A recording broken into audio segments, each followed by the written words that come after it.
In the well-known story of Noah's Ark, one intriguing detail that often goes unnoticed is that fish and sea creatures were not included on the ark. According to the Bible, when God instructed Noah to build the ark, he commanded Noah to bring 2 of every kind of animal, male and female, onto the ark to preserve their lives during the great flood. However, God did not give similar instructions regarding fish or any marine life. This raises the question, why weren't these creatures included? The answer lies in the nature of the flood itself. In Genesis 6:17, God declares, "For behold, I will bring a flood upon the earth to destroy all flesh in which is the breath of life under heaven. Everything that is on the earth shall die." The key point here is that the flood was meant to affect all creatures on land and in the sky, but it didn't touch the creatures living in the water. This distinction is crucial because fish and sea creatures do not have breath of life in the same way land animals and birds do. The phrase breath of life is used in the Bible to refer specifically to land-dwelling creatures, emphasizing the difference between aquatic life and terrestrial life. While land animals, including birds, were given breath and were to be preserved on the ark, fish were not directly impacted by the floodwaters. Moreover, the flood was a catastrophic event meant to cleanse the earth of corruption and violence. But sea creatures living in the waters were not exposed to the same destructive force as land animals. This distinction shows that God had different plans for different kinds of creatures. While the waters covered the earth and wiped out the land animals, the aquatic creatures continued to thrive in their natural environment. The floodwaters did not alter the underwater world, and fish were left unaffected, continuing to live as they always had in the deep waters. This also explains why Noah was not instructed to take fish onto the ark. Unlike the land animals, which needed to be preserved through Noah's efforts, the marine creatures were already safe in their domain, the water. In fact, the Bible makes it clear that the flood affected only those on the earth's surface.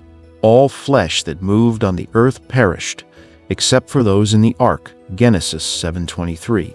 Therefore, there was no need to bring fish or sea creatures onto the ark.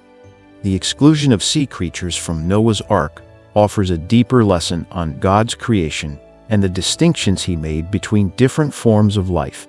It highlights the care and order in God's design for the world, and that even in times of great destruction, he ensures the survival of each creature according to his plan. In the biblical account of Noah's Ark, a fascinating aspect that is often overlooked is how animals were categorized by God. According to the story, Noah was instructed to take 2 of every kind of land animal and bird onto the ark to preserve life during the great flood. However, this is not the only way that animals were grouped in the Bible. In fact, animals were classified into 3 distinct categories: sea creatures, flying creatures, and land creatures. This classification system plays a significant role in understanding why only land animals and birds were brought onto the ark. The Bible provides a clear account of how God created each category of animals.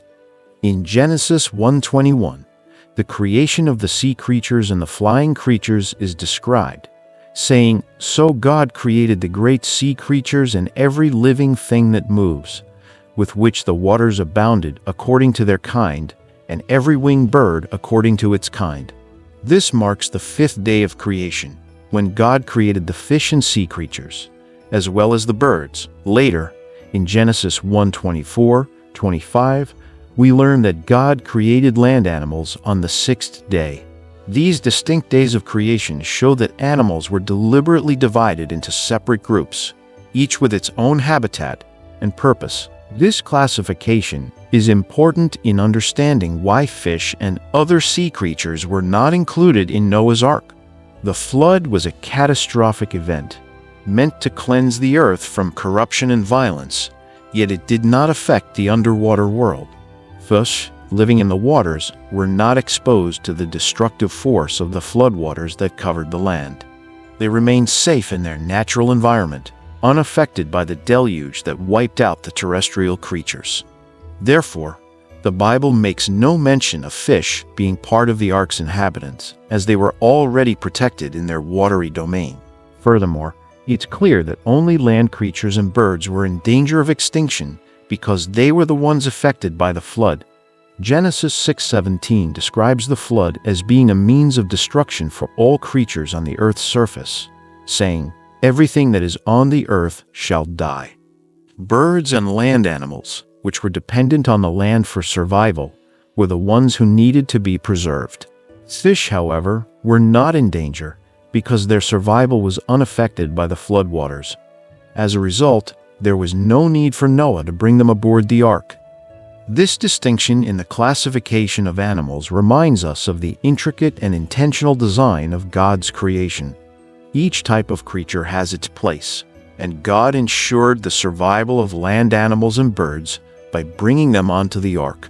Meanwhile, he left the sea creatures to continue living in the waters, showing how his plan carefully accounted for all aspects of life on earth. In the story of Noah's Ark, one of the most interesting details is the fact that fish and sea creatures were not included in the ark's cargo. This raises the question, why weren't these creatures brought aboard, considering the catastrophic nature of the Great Flood? To answer this, we need to look more closely at the nature of the flood itself and how God's instructions to Noah made a distinction between different types of creatures. In Genesis 6:17, God declares, "For behold, I will bring a flood upon the earth to destroy all flesh in which is the breath of life under heaven. Everything that is on the earth shall die." Here we see that the flood was meant to destroy all creatures on the earth, but there's a key phrase that helps us understand why sea creatures were excluded. "Everything that is on the earth, this curlerde besiertjes were excluded." It did not extend to creatures living in the water, such as fish, which were safe in their aquatic environments. Fish and sea creatures were not included on the ark because they did not require protection from the flood in the same way that land animals did. Unlike land creatures, which relied on the earth for food, shelter, and survival, sea creatures lived in the water, which was unaffected by the floodwaters that covered the earth. The Bible emphasizes that it was only those living on the land that were destroyed by the flood. Genesis 7:23 states, "So he destroyed all living things, which were on the face of the ground, both man and cattle, creeping thing and bird of the air. They were destroyed from the earth." Only Noah and those who were with him in the ark remained alive. This implies that sea creatures were not impacted by the flood, and thus had no need to be saved by Noah's ark. Moreover, there was no need for Noah to bring fish aboard the ark because they already had their own means of survival in the waters. The waters of the flood did not pose a threat to them as they lived in the depths of the sea, where the flood's effects did not reach. In contrast, land animals were at risk because they were exposed to the floodwaters and needed the protection of the ark to survive. This distinction also highlights how God, in His wisdom, designed the world in such a way that each type of creature had its own place and means of survival. Fish living in the water were left undisturbed during the flood, while the land animals that needed protection were brought onto the ark. This careful separation reflects God's purposeful design for His creation, ensuring the preservation of life according to the environment and needs of each creature. In the biblical narrative of Noah's Ark, one of the more intriguing aspects is the way God instructed Noah to bring both clean and unclean animals aboard the ark. The distinction between these categories reveals important details about the story and offers insight into God's broader plan for His creation. In Genesis, Noah was told to bring 7 pairs of clean animals, both male and female, and 2 pairs of unclean animals onto the ark. This instruction not only preserved life, but also reflected the rules God would later lay out in Leviticus regarding clean and unclean animals. Clean animals were those that God deemed acceptable for sacrifice and consumption, and this distinction is outlined in Leviticus 11. Clean animals typically had specific characteristics, such as split hooves and the ability to chew cud. Examples include animals like sheep, goats, and cattle. For aquatic creatures, clean animals were defined as those with both fins and scales, such as cod, bass, and grouper. These distinctions were essential not only for dietary laws, but also for the purpose of sacrifice. Unclean animals, on the other hand, were those without these characteristics. For example, pigs, shellfish, and certain types of birds were considered unclean because they did not meet the criteria God set out for purity. These distinctions, though not formally recognized until later in Scripture, show that Noah likely already understood which animals were clean and unclean, even before the law was given to the Israelites. The instructions about clean and unclean animals also speak to the broader purpose of Noah's mission. The 7 pairs of clean animals were needed to ensure that there would be enough to repopulate the earth after the flood, but they also served a practical purpose. After the floodwaters receded, Noah made a burnt offering to God from the clean animals, an act that would later play a key role in the sacrificial system established for the Israelites. This offering, as recorded in Genesis 8:20, was a way of honoring God and acknowledging his role in preserving life.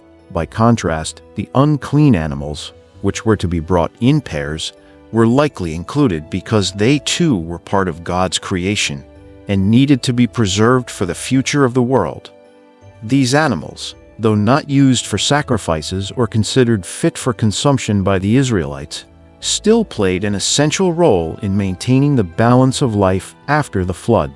The distinction between clean and unclean animals also reflects the holiness and order that God desired for his people. Even in a moment of judgment and destruction, God's instructions to Noah were clear and purposeful, ensuring that his creation would be preserved in a way that honored his design. This distinction continues to hold spiritual significance, reminding us of God's wisdom and his deep care for all aspects of life, whether clean or unclean. The concept of clean and unclean animals in the Bible serves as an important foundation for understanding God's plan for his people, and it is closely tied to the instructions he gave Noah for the ark.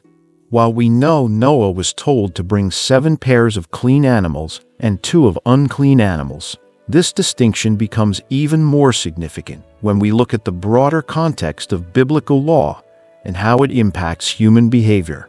The clean animals were those designated by God as suitable for sacrifice and consumption, and these distinctions were not just arbitrary.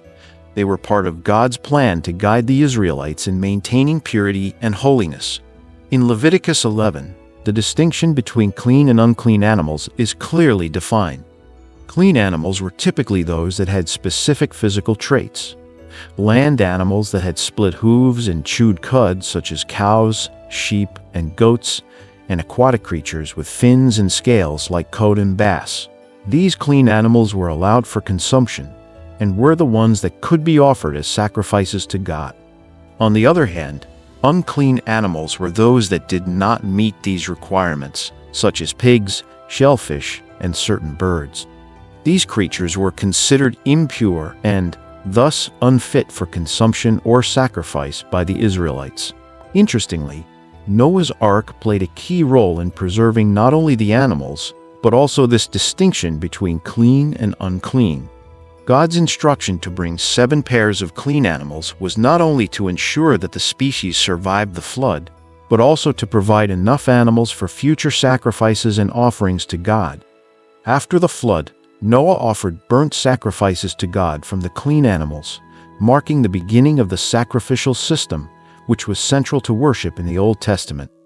This action highlights the importance of clean animals in maintaining a relationship with God, and it foreshadows the eventual establishment of the Mosaic Law, which would later formalize these practices. While the clean animals were intended for offerings and consumption, the unclean animals, though still necessary for preserving the balance of life, were not used for sacrifices.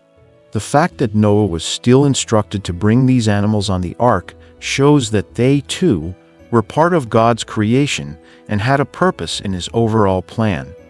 They were essential for the preservation of biodiversity and the continuity of life on Earth. even though they weren't considered pure in the religious sense. This distinction between clean and unclean animals ultimately teaches a valuable lesson about God's care for creation and his desire for purity in his people. It reminds us that while God made all creatures and sees them as good, he also establishes boundaries that reflect his holiness and his plan for our lives.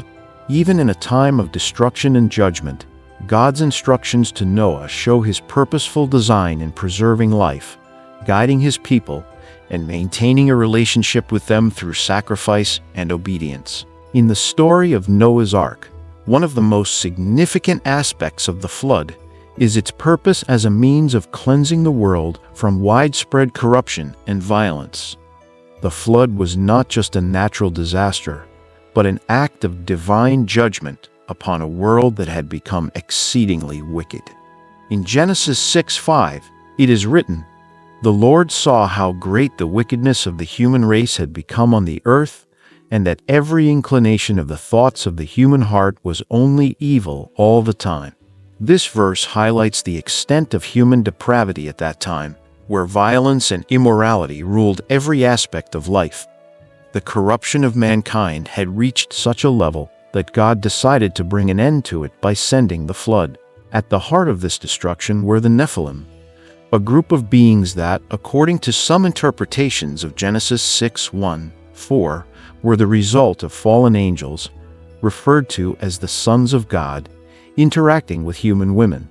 These unions were seen as a direct violation of God's intended boundaries for creation. The Nephilim, often described as giants or mighty men, are portrayed as symbols of corruption and impurity. Their presence on earth represented a defilement of humanity, further compounding the wickedness that had spread. It is believed that these beings, along with the widespread moral decay of society, contributed to the divine decision to destroy all life on earth except for Noah, his family, and the animals they preserved. The flood was, in essence, a reset for the earth, meant to cleanse it of this deep-rooted evil. God's decision to destroy the world was a direct response to the corruption caused by both humanity and the supernatural beings that had defiled God's creation. In Genesis 6:7, God says, "I will wipe from the face of the earth the human race I've created, and with them the animals, the birds, and the creatures that move along the ground, for I regret that I have made them." This shows the extent of God's grief over the state of the world and the necessity of judgment to restore order. However, despite this judgment, God shows mercy in the midst of destruction. Noah and his family, who were considered righteous in God's eyes, were spared. Their faithfulness and obedience to God's instructions made them the only survivors, marking a new beginning for humanity. Noah's role was not just to preserve life, but to serve as an example of righteous living. Through Noah's faith and his actions, God preserved a remnant to repopulate the earth, demonstrating that even in the midst of judgment, God offers a chance for redemption and renewal. The flood also highlights a central biblical theme. God's judgment is always balanced with his mercy. While he brought destruction to purify the earth from evil, he also provided a way for life to continue through Noah's obedience. This act of divine judgment and mercy reflects the complexity of God's nature, just and righteous, yet merciful to those who are faithful to him. The story of Noah's Ark is not only about survival, but also about the nature of God's judgment and mercy, especially concerning the Nephilim, the giant and corrupted beings mentioned in Genesis 6:4. According to the biblical narrative, the Nephilim were the offspring of the sons of God, often interpreted as fallen angels and human women. These unions were seen as a violation of the boundaries God set between the divine and human realms, leading to the birth of a race of beings that were both supernatural and human. The Nephilim were often described as giants, powerful figures who lived in a time of moral decay and corruption. Their presence on earth marked a period of extreme wickedness and violence, and many scholars believe that the Nephilim were one of the key reasons God decided to send the Great Flood. The intermingling of the divine and human beings through the Nephilim represented a direct challenge to the purity and order of God's creation. The wickedness that followed in their wake, manifesting in violence, immorality, and corruption, became so widespread that God saw no other way to purify the earth but to destroy all living creatures except for Noah, his family, and the animals that Noah had preserved on the ark. In Genesis 6:5, it is written, "The Lord saw how great the wickedness of the human race had become on the earth, and that every inclination of the thoughts of the human heart was only evil all the time." This reflects the extent of moral corruption at the time, exacerbated by the Nephilim and the actions of the fallen angels. The earth had become a place where violence ruled, and every human thought was consumed by evil. It was this corruption that led to God's decision to flood the earth. However, despite the immense judgment and destruction, Noah and his family were spared. Noah, described as a righteous man, was the one who found favor in the eyes of God. While the rest of humanity perished, Noah's obedience and faithfulness provided a way for humanity to begin anew. His survival and the preservation of life on the ark were a testament to God's mercy, showing that even in the midst of judgment, God provides an opportunity for redemption. Interestingly, while the Nephilim were wiped out by the flood, there are hints in later biblical texts that suggest their legacy continued.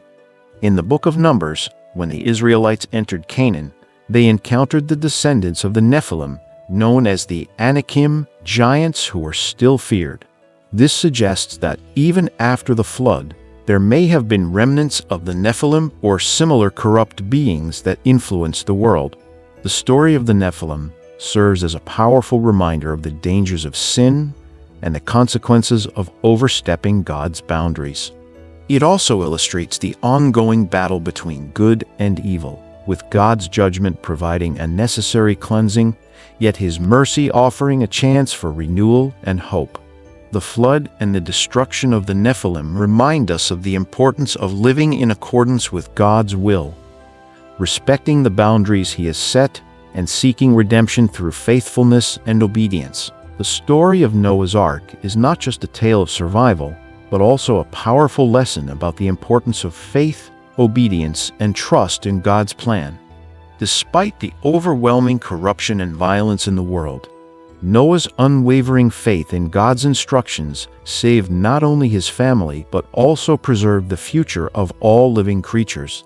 This theme of faith and obedience resonates deeply with us today, as it calls us to trust in God even when the world around us seems chaotic and unjust. Noah's decision to build the ark, despite being ridiculed and misunderstood by those around him, teaches us the value of standing firm in our beliefs and trusting in God's guidance. The ark was a symbol of salvation, but it was also a physical manifestation of Noah's obedience to God. His faith was not passive, it required action. He worked tirelessly for years to build the ark, preparing for something that had never been seen before the flood. His faith in God's promise of salvation led to the preservation of life, and the entire world was given a fresh start after the floodwaters receded. In our modern lives, we too are faced with challenges and uncertainty, and sometimes it feels like the world around us is falling apart. Just as Noah faced ridicule for his faith, we may feel isolated or misunderstood in our own beliefs. But like Noah, we are called to be faithful to what God has asked of us. Whether it's making difficult decisions that go against the grain, standing up for what is right, or trusting in God's promises, we are reminded that our obedience has far-reaching effects not only for our own lives, but also for those around us. The ark also serves as a reminder of God's grace and mercy. Though the flood was a judgment upon the earth, Noah and his family were spared because of their righteousness. God's mercy shines through in the story, showing that even in times of destruction, there is always a path for redemption for those who remain faithful. Similarly, even when we face the consequences of our own mistakes or live in a world filled with chaos and uncertainty, God's mercy offers us hope and a chance for renewal. Ultimately, The story of Noah's Ark challenges us to reflect on our own faith and obedience. It asks us, are we willing to trust God's plan, even when we can't see the bigger picture? Are we ready to take action, even when it seems like no one else understands? The flood may have been an act of judgment, but it was also a story of redemption and a new beginning. Just as Noah's obedience led to the preservation of life, our faith in God can lead to transformation and hope for a better future. In our own lives, we too are called to build our arks to live with faith, to obey God's guidance, and to trust that, through our actions, He will provide the salvation and renewal we seek.